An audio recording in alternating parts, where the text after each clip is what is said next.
And on today's show, why advisors should look at deferred compensation plans. Part one of this week's series on deferred compensation with Regional Vice President of Business Owner and Executive Solutions, Sherry Flint. Hi everyone, I'm Steve Savant, syndicated financial columnist and contributing author to Backroom Technician and Innsmark. Let's get down to business. Well, welcome to the show, Sherry. Good morning. I got to tell you, deferred comp, when I came into the business 30-something years ago, it was hot. I mean, we were doing deferred comp all the time. You've been in the business almost as long as I have.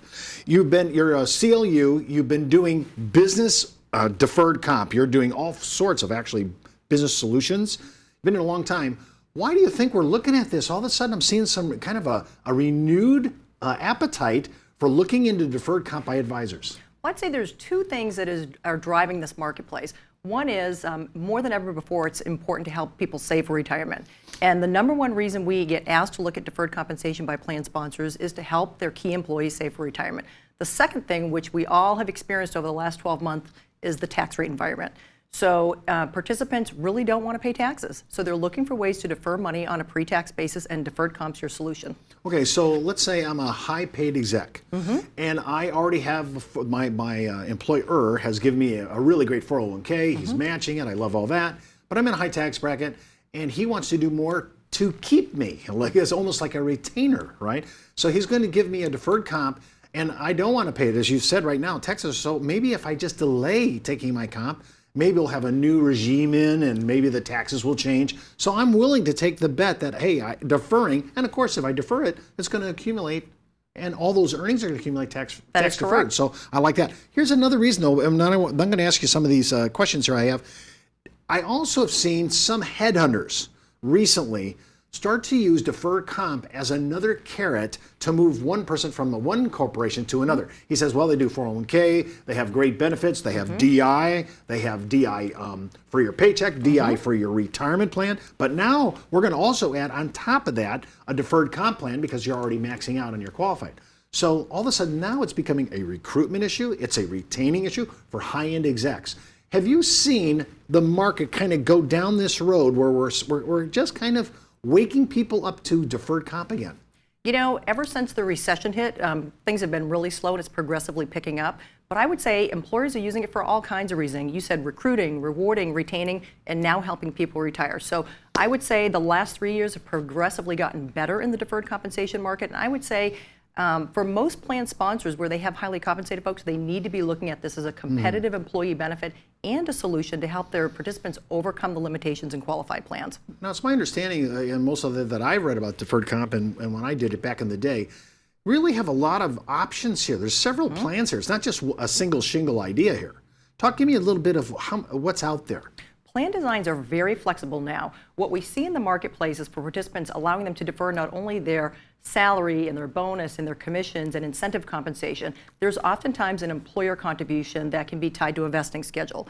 What's great about the plan designs now is participants can save for retirement, they can save for college education, they can save for a vacation home. So each person every year gets to decide how much they want to defer, when they want it back, and what investments they want to allocate towards each of those buckets of money. Okay, I thought I heard something new there. So I get the retirement, I get the recruiting and retention, but did you just throw in, hey, well, they could opt for college education? They can, Absolutely. And that can be part of the comp plan. So it doesn't necessarily have to be retirement. That's exactly right. So they're very, very flexible. Well, I think there's a lot of needs out there that are outside retirement that you just named. I mean, how many more are what I would call odd? Because I usually think of deferred comp only in the scope of retirement.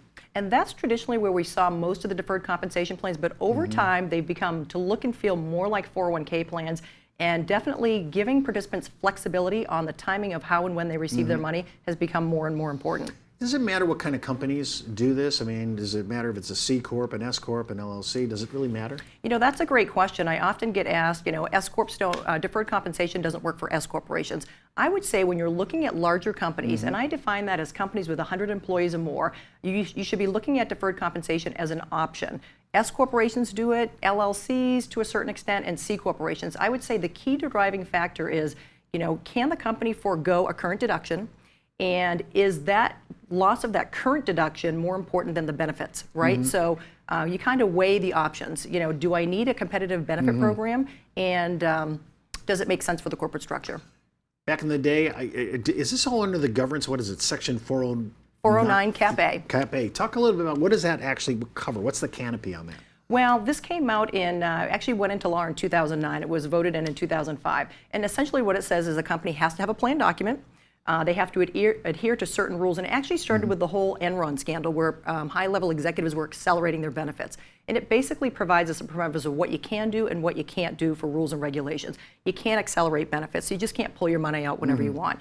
You have to make elections to defer in advance of receiving money. So there's certain rules we have to adhere to. The key with the penalties are that if you are found out of compliance with 409A, the participants can get a 20% penalty on their account. Oh, not good. And they're forced to distribution, and there are state penalties in many cases. Is there any pending legislation right now? There's some stuff going on in this. There is pending legislation from the House Ways and Means Committee, and we're not sure that it has legs, but certainly all the insurance companies have rallied around it, and all the plan sponsors or deferred compensation plan providers. It's really, really critical that everybody gets behind this. What it essentially would do is eliminate deferred compensation deferrals after 2014 and force any current distribution, any current plan balances out by 2023. And so essentially it would eliminate deferred compensation plans for those individuals that really can't get the full benefits out of 401k plans and Social Security. Has this got any legs on it? We don't think so. You know, where all the companies are rallying behind it. We think that this first time around that it's going to be a non-issue, but again, it's something really important to keep our eye on. When we come back, I want to keep moving down this road because I hope it doesn't have legs. I want to talk about a little bit about the retirement gap and how this fills in some of these areas that when we're doing planning. We'll be right back after the break. Back in the day, life insurance professionals were called field underwriters. Then, carriers trained their field force in the basics of life insurance underwriting. Today, the insurance industry doesn't educate the agent population as they once did. But now you can have the Informed Risk Guide at your fingertips so you can illustrate a reasonable rate class for your life insurance prospects. Just request your copy of the Informed Risk Guide at downtobusiness.ashbrokerage.com. It's free from Ash Brokerage, the practice enhancement company. Well, welcome back to our second segment. Sherry, we're going to talk about this retirement gap. I mentioned it just before we broke for commercial. Walk me through this chart because I think this is kind of amazing. And if you guys want this, say, Steve, I want that, just write me. I'll be happy to do that. Steve at downtobusiness.tv. I'll be happy to send you the whole file. Well, here's the challenge. So with highly compensated folks, it's very difficult to get to where they need to be at retirement with just 401k and Social Security plans. Financial experts say you should have 80 to 90% of your current income available as replacement income at retirement. And so you can see here, right here at about current income, that's about $150,000 of income. And you can see with traditional 401k plans and Social Security, if we get full Social Security, that person's going to be at a 45% replacement ratio. So oftentimes what we're looking for are non-qualified plans to fill that gap. How can we fill that income replacement? And so take a look at this slide. So in this example, we have a 45-year-old earning $130,000 a year. If they started with $100,000 in their 401k and contributed the maximum amount to their 401k plan for the next 20 years and earned an 8% rate of return, they're only going to have a 45% replacement gap or 55% retirement gap. So what we do is we say, what can we do over and above the 401k plan to help fill that gap? And so one of the solutions is a non-qualified deferred compensation plan. And I just want to stop you there because I think sometimes we mix this up. I've seen a lot of this online. When we're talking about non-qualified deferred comp, that's not like writing a life insurance policy that just is a supplemental retirement plan itself. You know, a supplemental retirement plan is a deferred compensation, but it's not what we're talking about here. Right. This is going to be a plan that looks and feels like a 401k plan that allows participants to defer a portion or all of their income on a pre-tax basis. So it's going to look and feel like a 401k plan. It's going to be a defined contribution plan, but it's a retirement benefit. It is deferred compensation as well. It's not deductible now. It is not currently deductible. Okay. So here's what happens. Your money goes in pre-tax, it grows tax deferred, and when you take it out on the back end, it's going to be currently taxable. It's a great supplement to a 401k deductible, plan. but it's not showing up on your 1040 either. Correct. Okay. It's going to reduce your current taxes, which, as we know, in this current tax rate environment is very, very important. Now, this shows... Well, let me ask you this. I'm sorry now. You caught my interest here. Now, if I have an income where my client says to me, hey, I really actually don't need this money. I like the deferral idea. I thought I heard you say you could defer, all of it if you had to, right? You could. The plan sponsor dictates what you can and cannot do. So if you had a plan sponsor that said you could defer 100% of your compensation, essentially you could. Now, normally we cap it at about 80 or 90% because we don't want to have participants write a check back for their benefits or their taxes. So what we do is we just cap it at 80, 90%. But that sounds like that could be a strategy right now with high taxes. You say, hey, listen, I really don't need this money. Might as well let it roll. No, I don't get the deduction, but hey, I'm not getting taxed on it either. It lowers my tax bill. I drop down the effective tax brackets, maybe several. So when you're looking at this, do you see this as a play now? This seems, especially with taxation now, this could be huge. I would say the deferred compensation market is alive and well. And I would say that advisors should be looking at this as part of their strategy when they're working with plan sponsors. How do they help employers attract and retain key talent? Competitive benefit programs are a big part of that, and saving taxes is really hot right now. Now, you're an RVP for principal, and I want to make sure everybody knows that. Their documentation, their brochures, I always like to vote. I like who's the best illustrating company. I always like who's got the best brochures, who's got the best comp, who's got the highest target premium. I always like to kind of go down Steve Savant's little grid.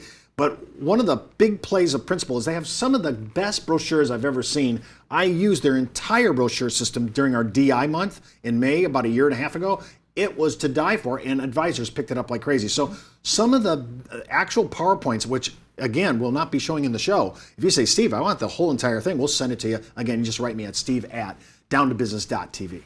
Okay. Perfect. So this one shows a defined contribution and a defined benefit plan, which aren't as popular. But the point being is that oftentimes when we layer a non-qualified plan, we can help those participants get to that 80 or 90% replacement ratio at retirement, which is really important in this marketplace.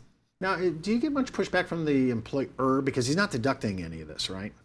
It depends. You definitely want to look for employers that have an interest in adding something to their repertoire. So when I look at the number one reason, as I mentioned before, that we get pulled into conversations with plan sponsors is they're failing their 401k testing. What happens when they fail their 401k testing is the highly comps can't get the full $17,500 in. So oftentimes they're looking for a solution. So we want to look for employers that are looking for a solution, possibly failing their 401k testing where the highly comps are limited in how much they can save, or any situation where we have high net worth individuals making $200, $250 a year that are looking for ways to save on a pre-tax basis. Well, I think that you just gave us a hunting, I think you sent us on a hunting expedition right now. We're looking for companies that have highly comped execs who are struggling. They're already busting through the 401k limitations. They can't do it because of the percentages, the discrimination rules. Right. So now there's this option. This could be the actual demographic we're looking for. This is one of the many we're going to be talking about all this week that you can look and target for deferred comp. Now, one last thing before we close out today's segment. When I'm looking at something like this, you were talking about the combo plan, defined benefit. Would this work with the defined contribution and deferred comp, though? Could you do that, or would that be not as good? You could have, a lot of companies will have a 401k plan, and probably the next most popular item would be a non-qualified defined contribution plan. Once in a while, we'll see a defined benefit plan, but it's not always for all of the highly compensated folks. So oftentimes we do see that third plan, but I would say the majority of companies will have a 401k and just a traditional defined contribution non-qualified plan. Well, that's all the time we have for today. Remember, before moving forward with any of the ideas on the show, always consult your tax advisor, legal counsel, or your broker-dealer compliance officer. Miss an episode? Just go out to our site at downtobusiness.ashbrokerage.com. Want to email me? steve@downtobusiness.tv. And remember, you could be wiser as an Ash Brokerage advisor. I'm Steve Savant. We'll see you tomorrow.